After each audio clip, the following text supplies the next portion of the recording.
Hello, welcome to Fantasy Writing for Barbarians. I'm John Negroni, so happy to be here. I'm a published fantasy author with over 10 years of experience as a professional writer and editor. And today on the show for Fantasy Writing, we are going to look at a listener question. So very excited about this. We have a listener email from, and I have it right here, Shane the Stapler. Shane, you might have seen, if you're here on the YouTube channel and you've watched the show at all, you've probably seen Shane write in the comments a few times. So we'll always love seeing Stapler in there. And so this is what they had to say. Okay, so first off, I just wanted to say thank you to all three members of the Fantasy Writing for Barbarians podcast. I found it one day on YouTube last year looking for things to listen to while at work, particularly imagination driving, love it, and creative writing type content. I work at Target pushing carts, and this podcast got me through tons of hours of monotonous labor. Let me tell you, Stapler, I listen to podcasts while I shop at Target and anytime I do monotonous things. And so we're simpatico on that. Podcasts get me through all kinds of things, especially commutes. I also want to thank our main man, John, for constantly having relatable takes. Thank you. Referencing things I'm familiar with, such as video games and anime, and generally being a very nice to listen to person. Oh my gosh, thank you. Thanks again, and shout out Natalia and Bridget for being humble, but also providing great critique and picking out very good write-ins and Reddit posts. Absolutely. We cannot thank Natalia and Bridget enough. They are wonderful producers who make this show entirely possible. Where was I? The subjects of the podcast rarely disinterest me, and even when they do, the picks and discussion are always great. Thank you both. That's actually great because I would imagine that most people, like most of the topics, are going to disinterest them. And so I'm trying to do a little bit of everything for everybody. So that's good to hear. It's good to hear that the topics are, hitting for the most part. For my write-in, I had a simple question that may or may not actually be worth responding. Regardless, thanks for reading this email if you happen to. My question is it okay to write things with odd or different quirks? I've seen a lot of people saying to stick to what's popular. Obviously, this is important for garnering an audience and sales and all that jazz. But I've wondered, is it possible to succeed or find an audience with things outside of the norm? I've heard apocalyptic fantasy shouldn't be written. I've heard long books/chapters disinterest readers, and the classic I skip prologues, they are very rarely important. Now, do these outcast genres and general topics have merit? Relating to my cart pushing job, I've had thoughts about writing a character with the power to telekinetically control shopping carts, very relatable, or even a character who fights with an unconventional weapon, like a shovel or a mop. Very silly ideas, but do you think stuff like that could actually find an audience without being brushed off like unappreciated genres such as the aforementioned apocalyptic fantasy? Or is it all based on execution and the general opinion on these things doesn't matter at all?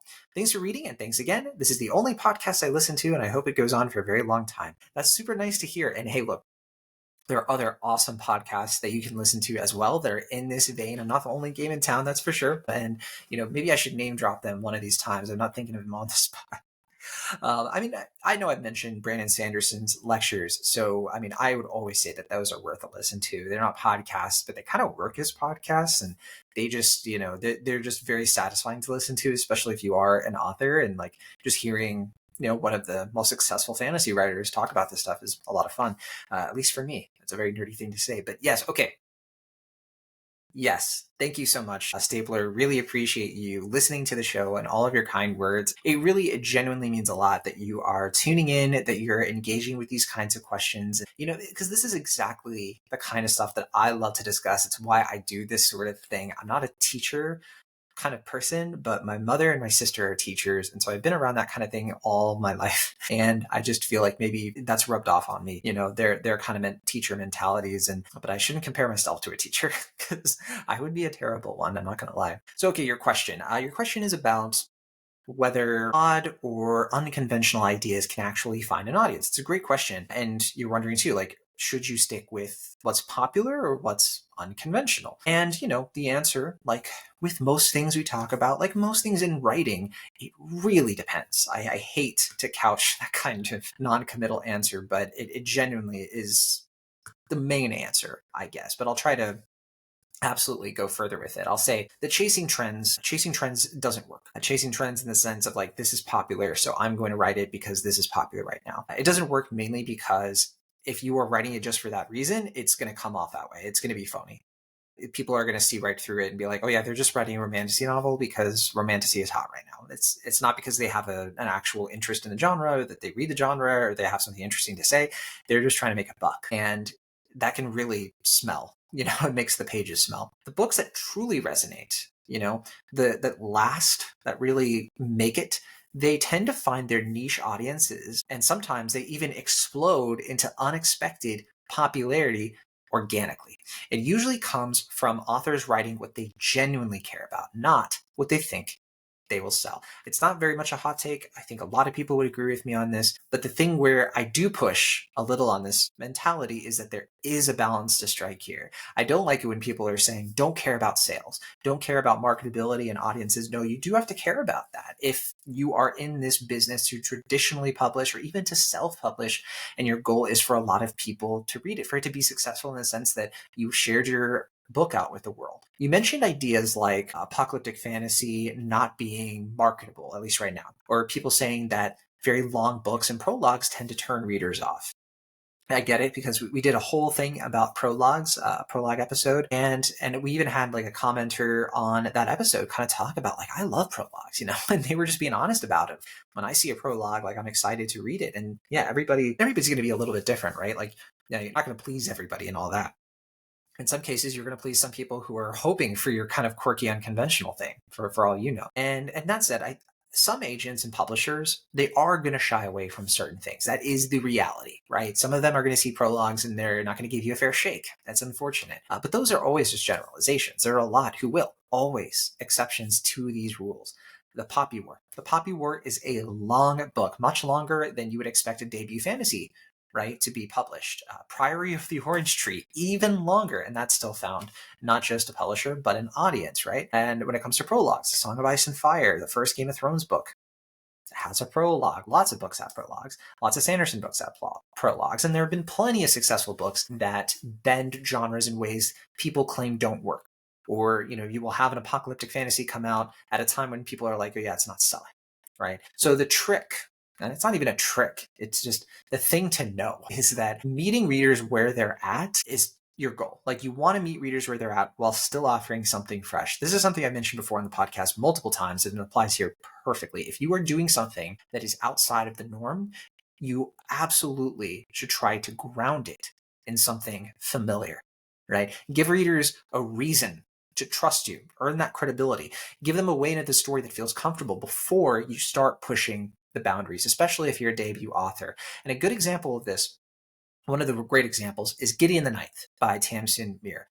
Not again, I've talked about this book. It's not my favorite book or anything, but I love the Locked Tomb series in concept. I think it's just such a cool thing that exists. And this particular book, it's a story about necromancers in space. That's pretty weird, right? It's like a weird concept, and sci-fi, sci-fantasy doesn't tend to sell super well. But the writing style and the humor and the tight character work is the familiar part of it. It's what makes it super engaging and relatable. Another great example would be Legends and Lattes by Travis Baldree. Before that book came out, cozy fantasy was a blip. It was not something that a lot of people were writing. Most of the cozy stuff that was coming out was in like Japan. And here comes Travis Baldree, who couldn't get it traditionally published, if I'm remembering correctly, this cozy fantasy about an orc who's running a coffee shop.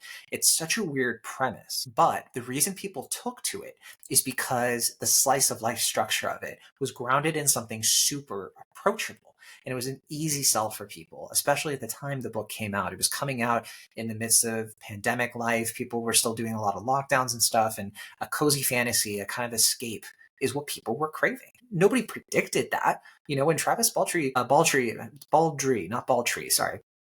when Travis Baldree wrote that book, like, nobody was telling him, like, hey, you gotta write this cozy fantasy, dude, about an orc running a coffee shop that's all the rage. Like, no, he set that trend himself.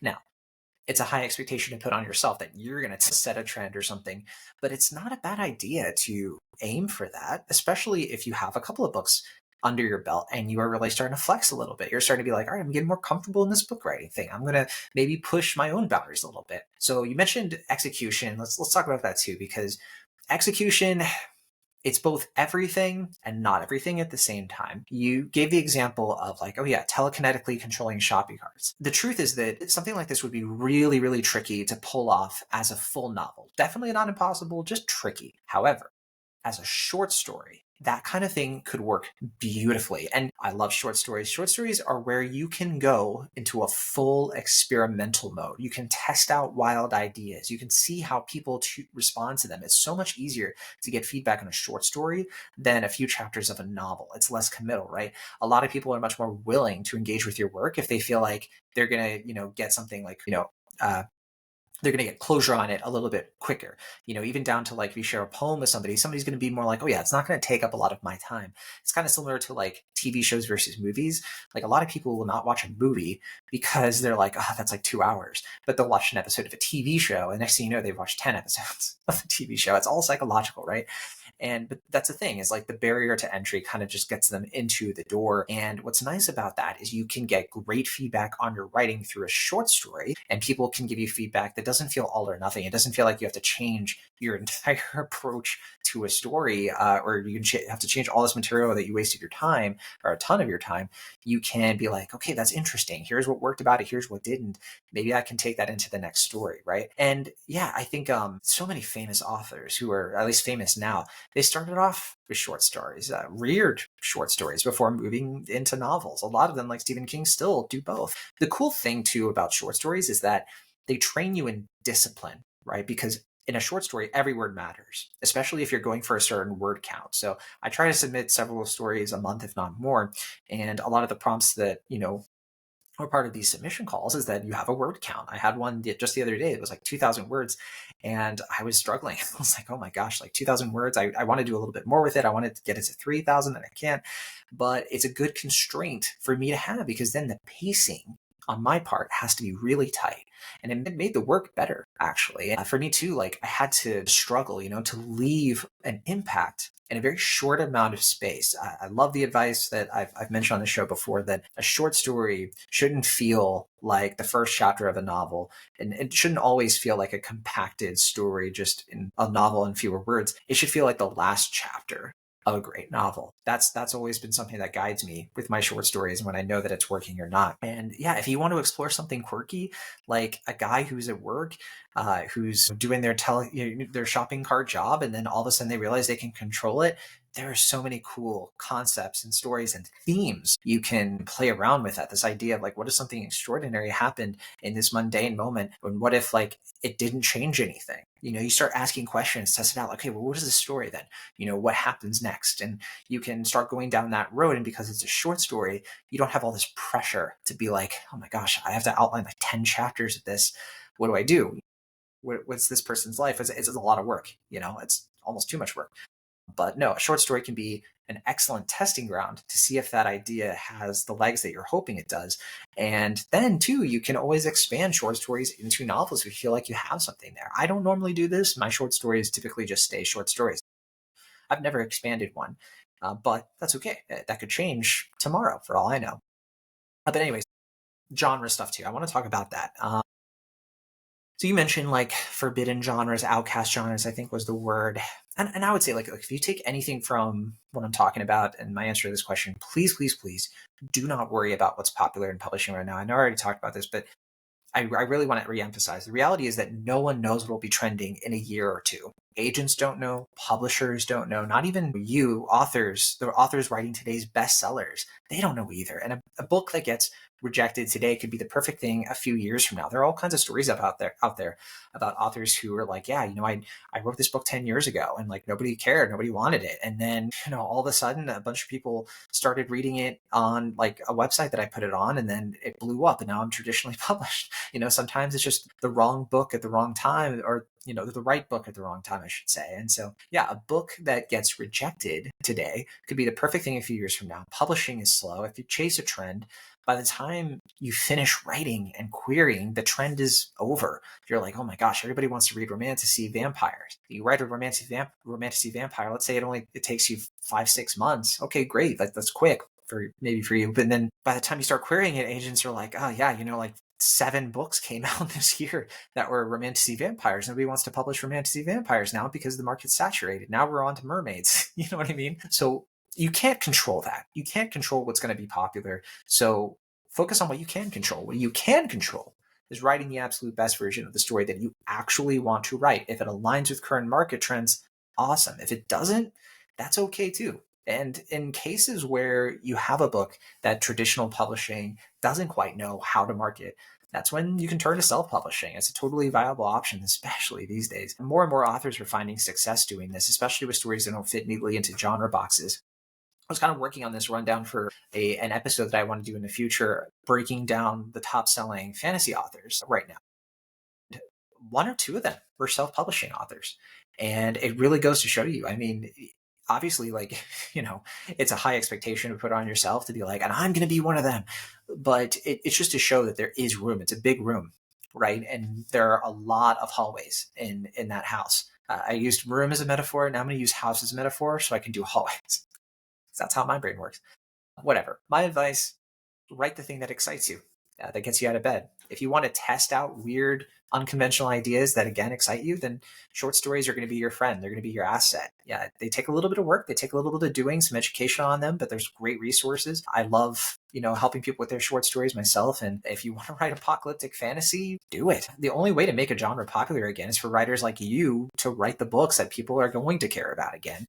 And lastly, don't stress about the timing. You cannot control these things. You can't control what agents are going to be looking for, but what you can control is making your story as good as it possibly can be. So yeah, thanks again for the great question. I hope you keep writing, and thank you for writing into the show as well. I hope this has been helpful for you. We're going to hopefully do a few more. I have a bunch of ideas for more episodes, some critiques maybe. We haven't been doing as many audio only things because I haven't had time this week.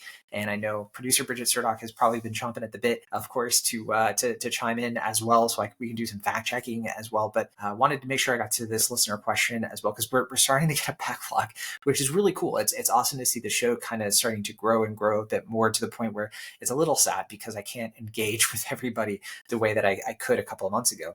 But it's a good problem to have. I hope. And maybe when I start messing up and we become unpopular again, we're not even popular now, but like less popular, I guess. But we can, I can have that time again to engage with more and more of you, especially one-on-one. So that's it for me today. Thank you so much for listening to Fantasy Writing for Barbarians. Be sure to keep on writing if that's what you feel like doing.